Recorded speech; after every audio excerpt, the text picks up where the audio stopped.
없이 기쁜 마음으로 주님을 찬양하는 예배가 되었으면 좋겠습니다.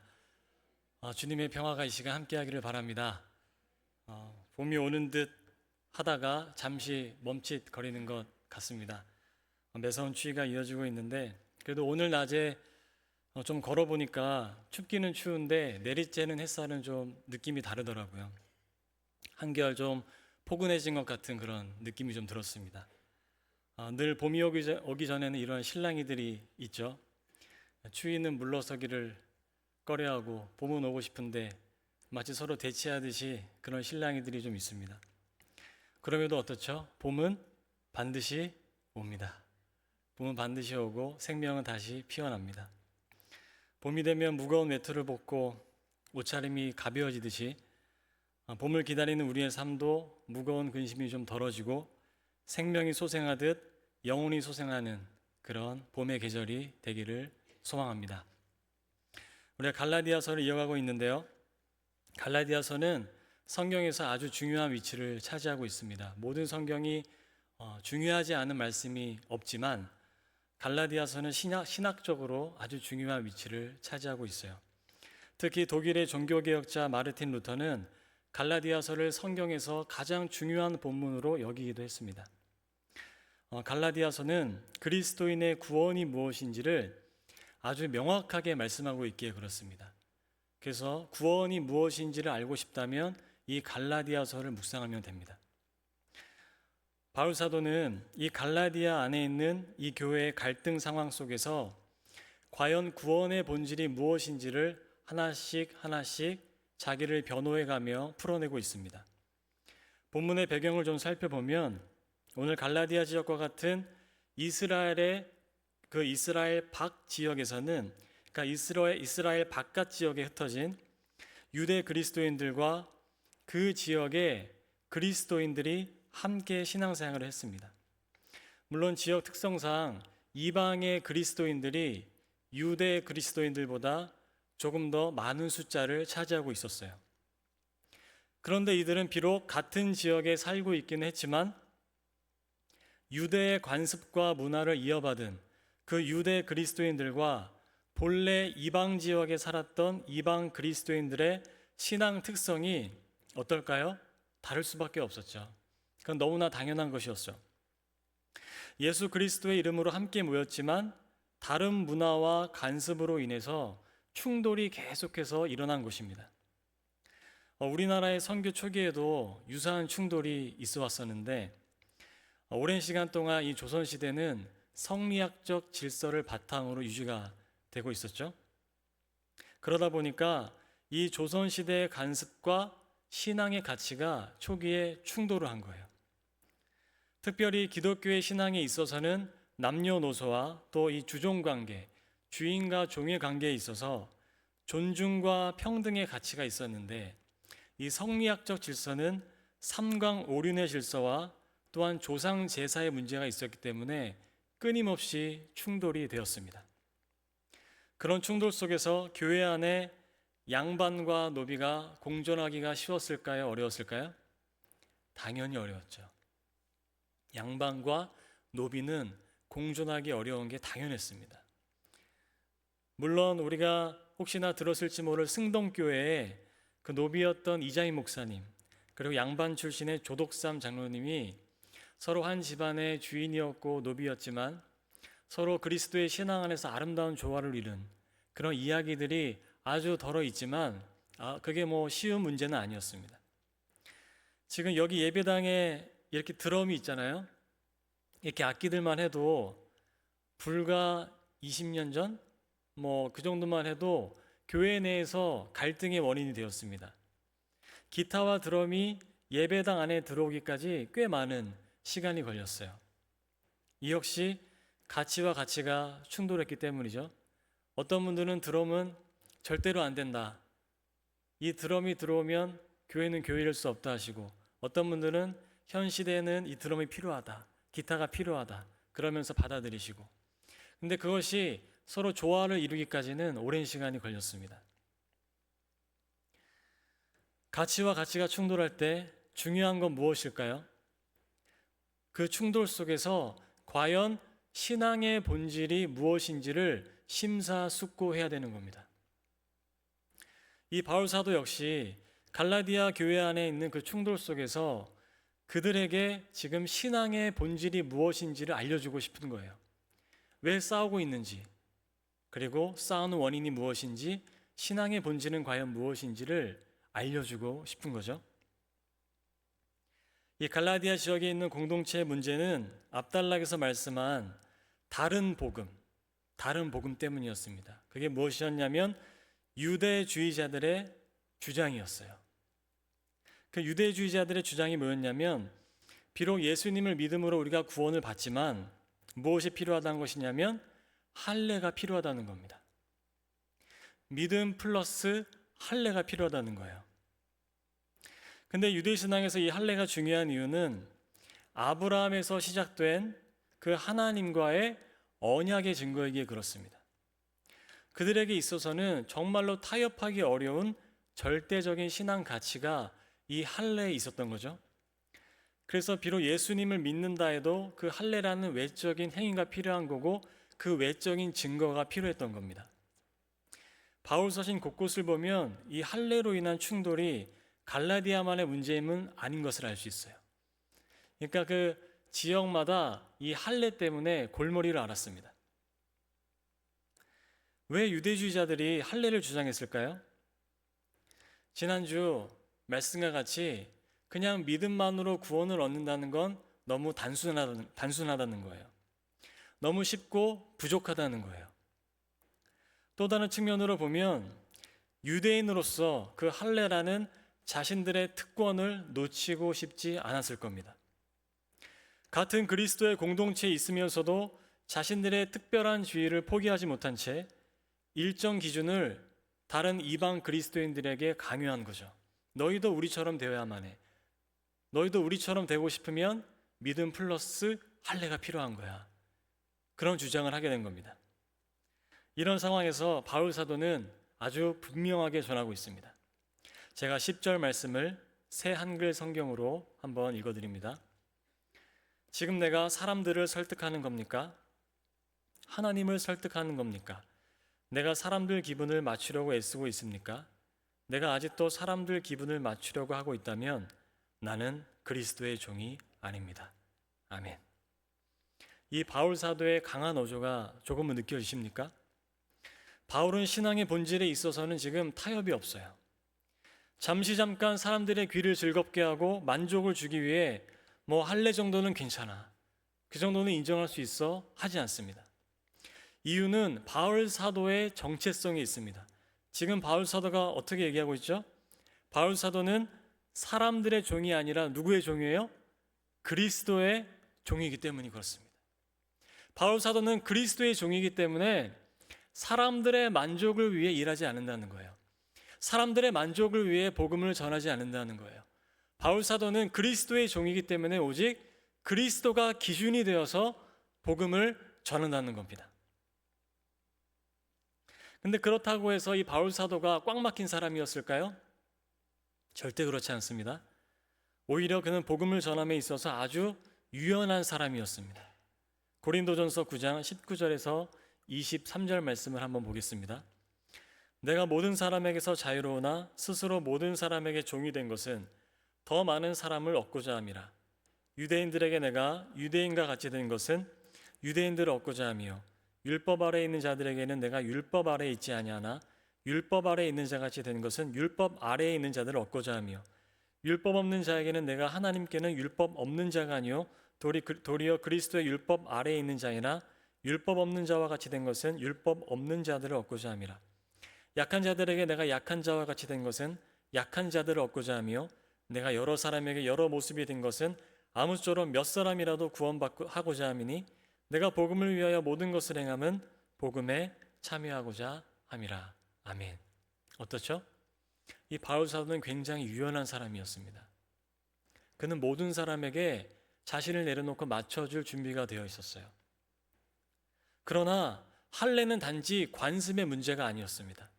복음의 본질을 훼손시키기 때문에 바울 사도는 가만히 두고 볼 수 없었던 거예요.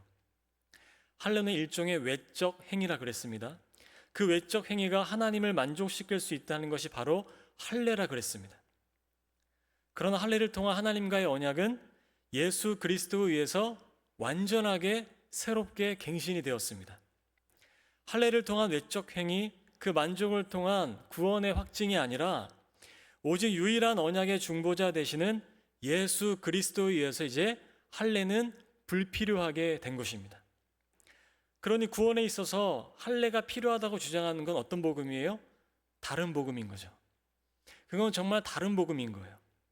왜냐하면 예수 그리스도께서 이루신 구원의 절대성을 감소시켜 훼손시키기에 그렇습니다. 이런 현상이 언제 또 있었냐면 늘 있어 왔지만 유럽의 종교개혁 시기에도 있었어요. 이 14세기에서 16세기에는 그 서유럽의 카톨릭의 부패가 아주 극심했던 시기였습니다. 그때와 지금은 또 다릅니다. 그때는 1000년 동안 거의 요즘 말로 고인물이 되어서 카톨릭의 부패가 냄새가 날 정도로 그야말로 심각했습니다. 교회 역사에서 주요한 개혁자들이 그 당시에 다 등장을 하게 되는데요.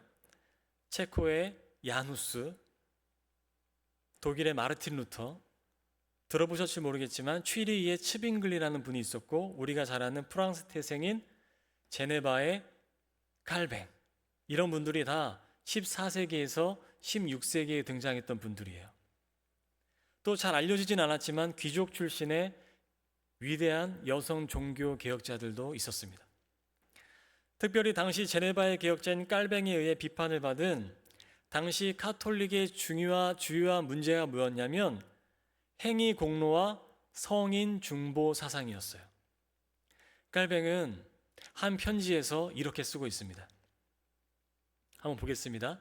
앞에 화면을 보시면 참으로 그리스도는 의로우신 구원이시다라고 부르고 있습니다만 그럼에도 인간의 행위의 공로에 의해 구원을 얻을 수 있다고 그들은 생각합니다.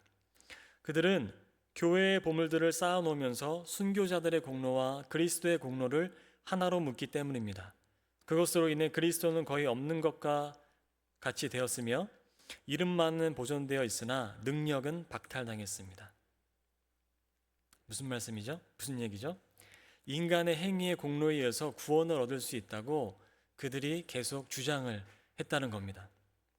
하지만 칼뱅에게 있어서 구원은 예수 그리스도만으로 충분했어요. 그러나 당시 카톨릭의 교리는 인간의 공로와 성인들의 중보를 예수님의 은총과 거의 동일성산에 놨기 때문에 깔뱅은 도저히 인정할 수가 없었던 거죠.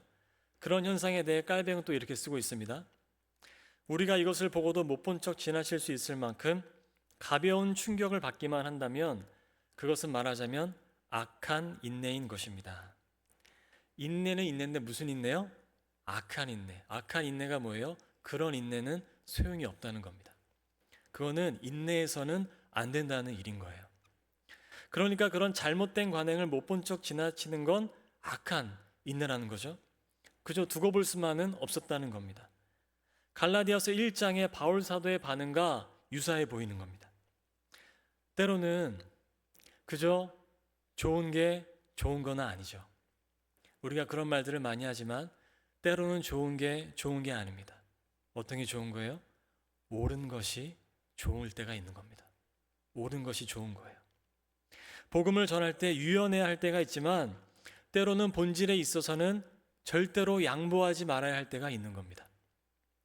그 본질이라는 것이 뭐예요? 나의 생각이 아니죠. 오직 예수님이 이루신 구원과 관련이 되어 있는 거예요. 예수님의 권위와 인간의 권위가 동일시된다면 우리는 그때 그것은 아니라고 말할 수 있어야 되는 겁니다. 오직 예수님의 권위만 높여드려야 되는 거예요. 바울 사도도 이 깔뱅도 그 구원에 있어서 양보할 수 없었던 건 오직 예수 그리스도만으로 충분하다는 것이었습니다. 그 얘기를 지금 바울 사도도 하고 있는 겁니다. 바울 사도는 말씀드렸듯이 사람의 종이 아니라 그리스도의 종이기 때문에 이 할례 문제에 있어서는 양보가 없습니다. 그런데 오히려 반대자들은 바울 사도가 사도인 것, 즉 그리스도의 종됨의 권위를 이제는 걸고 넘어져요.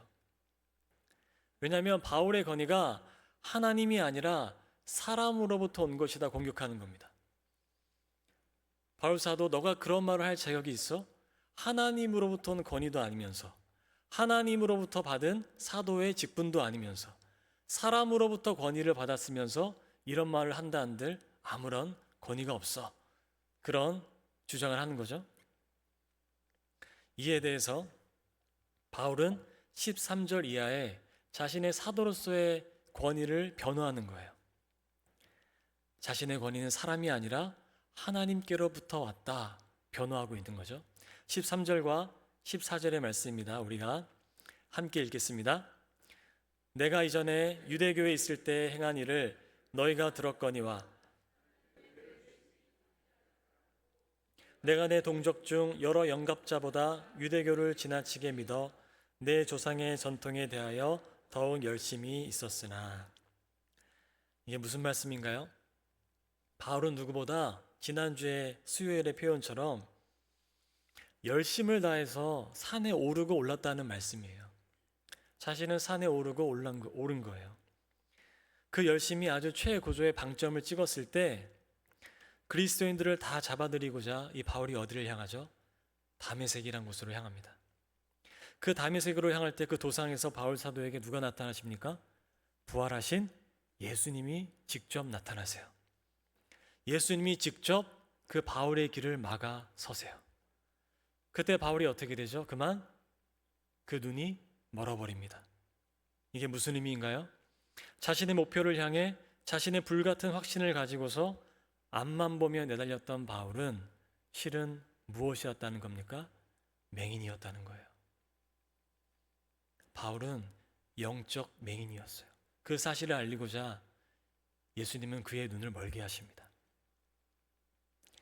우리 역시 갑자기 몸이 약해지거나 병이 들면 근심 중에 그 식음을 전폐할 때가 있잖아요. 바울 역시 갑작스레 시력을 잃었으니 입맛이 없었겠죠.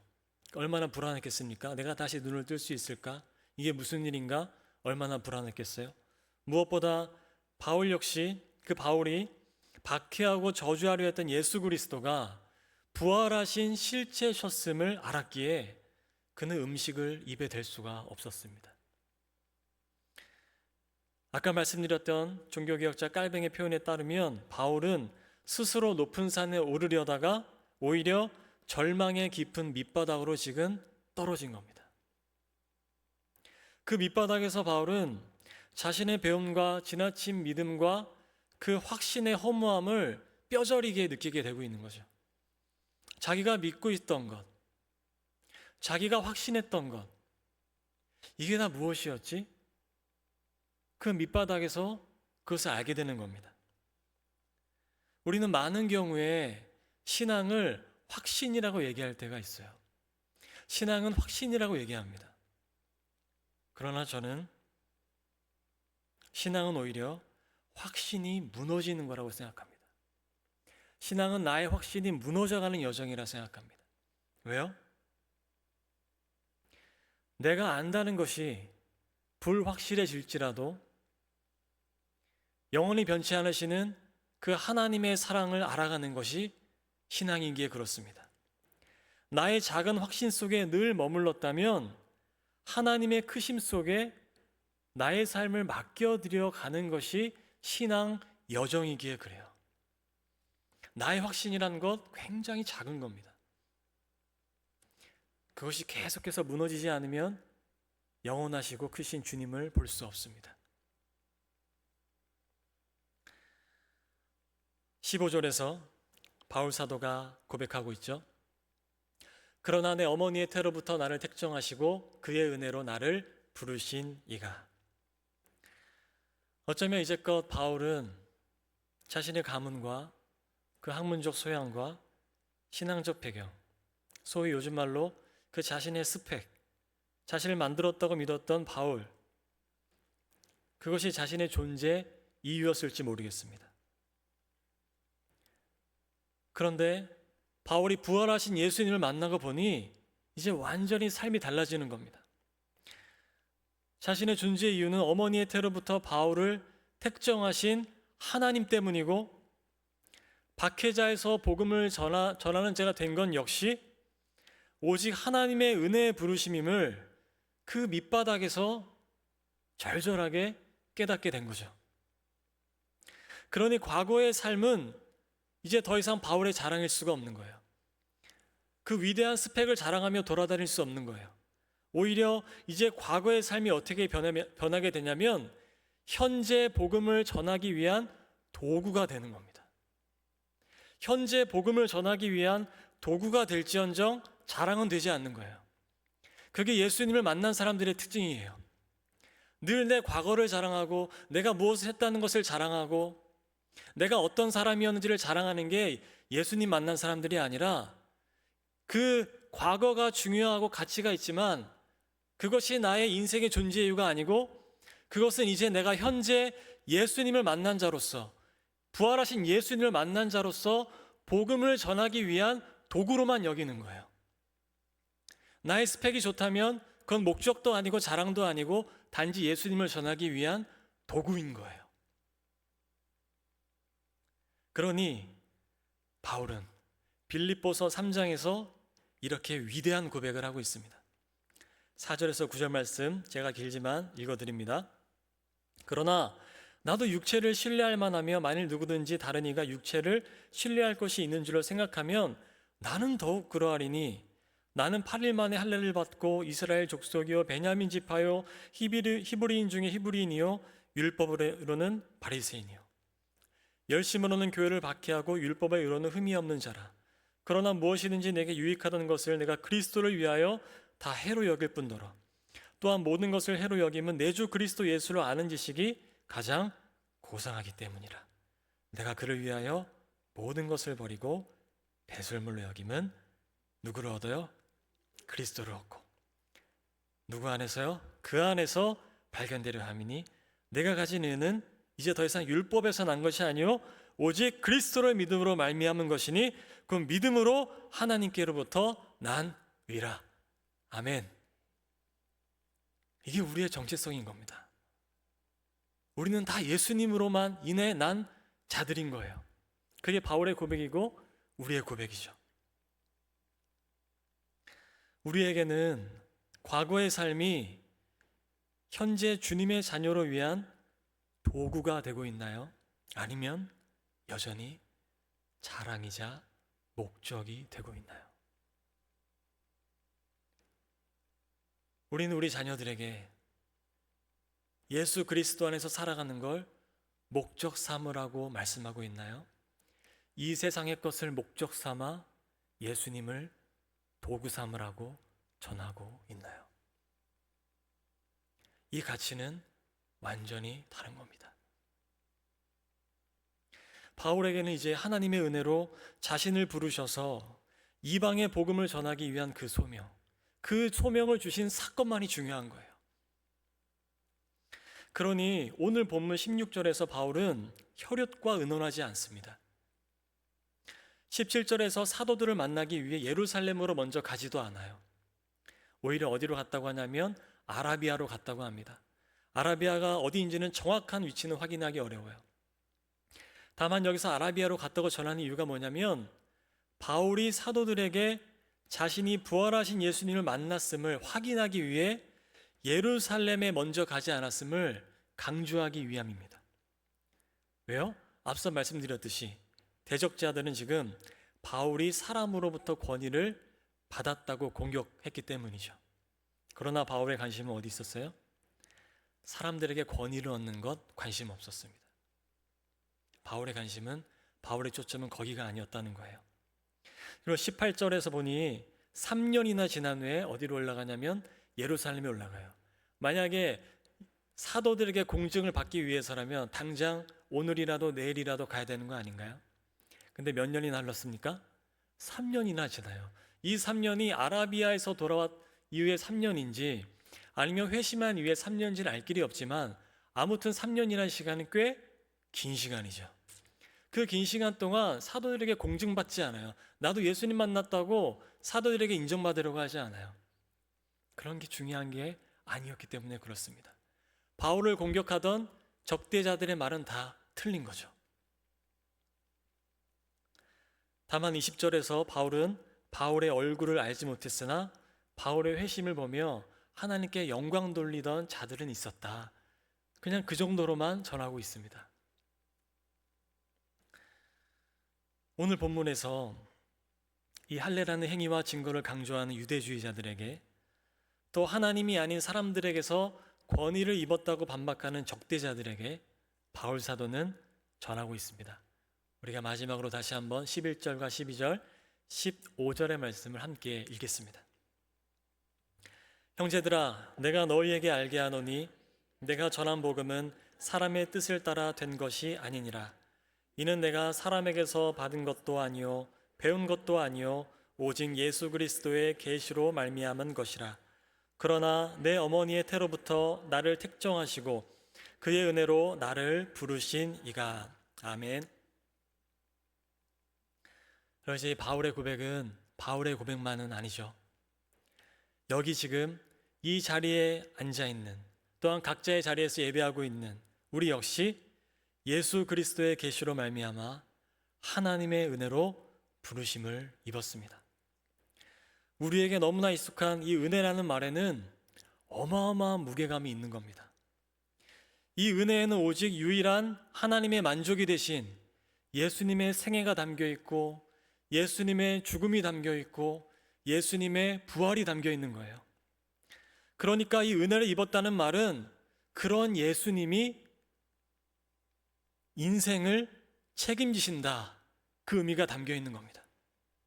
나라는 존재가 지금, 내 옆에 있는 존재가 지금 예수님이 책임지시는 사람이라는 의미인 거예요. 우리가 조금만 솔직해져서, 만약 내 옆에 있는 사람이 한 나라의 대통령이 가장 가까이에서 책임지는 사람이라고 가정해 보면 우리가 그 사람 함부로 대할 수 있을까요?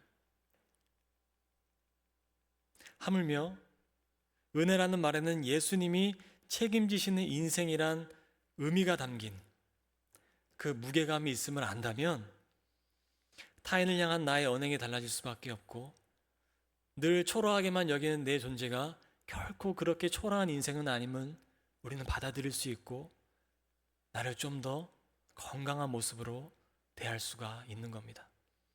다른 사람들과 끊임없이 비교하며 살아왔던 내 인생 속에 그 하나님의 절대적인 사랑이 나에게 있음을 안다면, 그 무게감이 있는 존재임을 안다면 우리는 나의 인생을 그렇게 허투루 대할 수는 없는 거죠.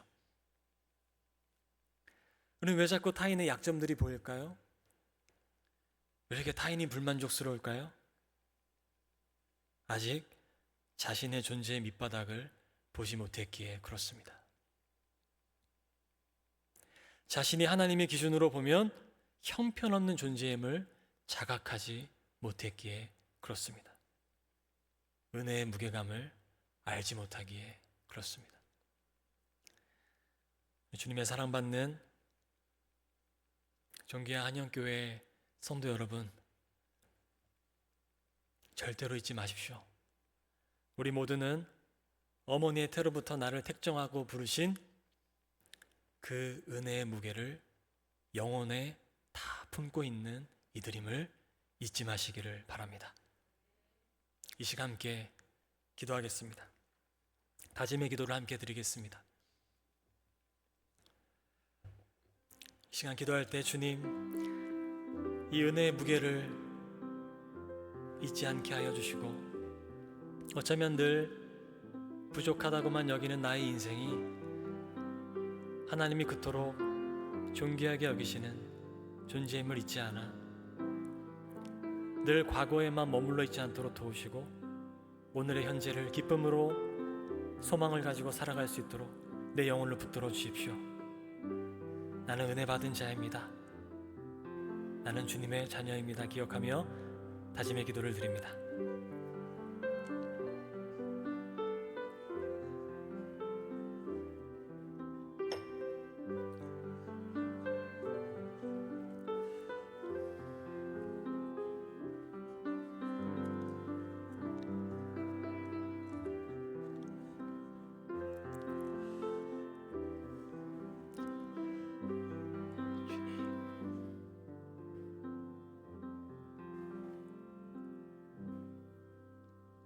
하나님 아버지, 내가 은혜 받은 자임을 잊지 않게 하여 주옵소서.